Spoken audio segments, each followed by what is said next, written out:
ఇప్పుడే జీ5 app download చేయండి. చూడండి మీ ఫేవరెట్ టీవీ షోస్ ఎప్పుడైనా ఎక్కడైనా. Sir, I think that information is wrong. No,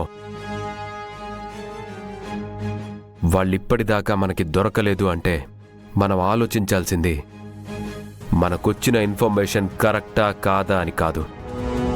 మనకి ఇన్ఫర్మేషన్ వచ్చే టైంకే వాళ్ళు సిటీలోకి వచ్చేసి ఉంటారా అని. లాస్ట్ టైం వాళ్ళ ప్లాన్ మిస్ అయింది. అందుకు ఈసారి మనకంటే ఒక స్టెప్ ముందుండొచ్చు కదా. అంటే మనకి ఇన్ఫర్మేషన్ వచ్చే టైంకి వాళ్ళు సిటీలోకి వచ్చేశారు. మనం వాళ్ళ కోసం ఎయిర్పోర్ట్స్లో వెతుక్కుంటూ ఉంటే వాళ్ళు అటాక్కి ప్లాన్ చేసుకొని ప్లేస్ ఫిక్స్ చేసుకుంటారు. ఇలా మనం వాళ్ళ లూప్లోకి వెళ్తే వాళ్ళు అటాక్ చేశాకనే మనకి వాళ్ళు ఎక్కడ అటాక్ చేయబోతున్నారో తెలుస్తుంది. Correct sir.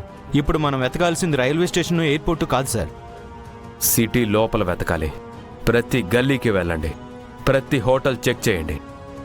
లాస్ట్ 2 days నుంచి చెక్ ఇన్ అయిన ప్రతి ఒక్కరిని సర్చ్ చేయండి. Okay sir. నైట్ లోపు వాళ్ళెవరో నాకు తెలియాలి. మీ ఇన్ఫార్మర్స్తో మాట్లాడండి. ట్రాఫిక్ ఫుటేజ్ తీసుకోండి. మీకు ఏం కావాలన్న పర్మిషన్ ఇస్తున్నాను. I want them. మూవ్.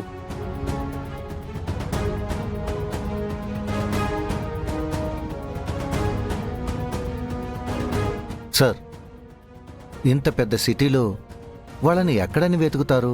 తెలీదు రాథోడ్, కానీ వాళ్ళెవరో కనుక్కోవాలి. వాళ్ళెవరో ఎలా ఉంటారో, ఏ వెహికల్స్లో వచ్చారో, ఏ చిన్న ఇన్ఫర్మేషన్ వచ్చినా చాలు వాళ్ళని పట్టుకోవచ్చు, అటాక్ ఆపొచ్చు. నువ్వు ఒక పని చేయి. ఇన్స్పెక్టర్ ప్రతాప్ని నేను రమ్మన్నానని చెప్పు. Okay sir. సార్, ఇవాళ స్కూల్లో పిల్లలకి గేమ్స్ జరుగుతున్నాయి. గుర్తుంది రాథోడ్, బాగీకి చెప్పాను చూసుకోమని. మేడం చూసుకుంటారు సార్, కానీ పిల్లలు ఎలాంటి కాంపిటీషన్లో పాల్గొన్నా అరుంధతి మేడం పక్కనే ఉండేవారు. ఇప్పుడు లేరు కదా సార్.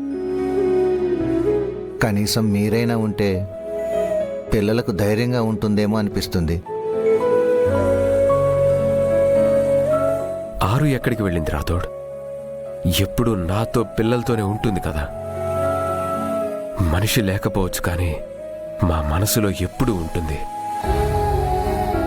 మాలో ఒకటైన ఆరుని మాతో లేదని ఎలా అనుకుంటాం? పైగా ఇలాంటి పరిస్థితుల్లో టీంని వదిలి నేను వెళ్ళలేను. భాగ్య ఉంది కదా, చూసుకుంటుందిలే.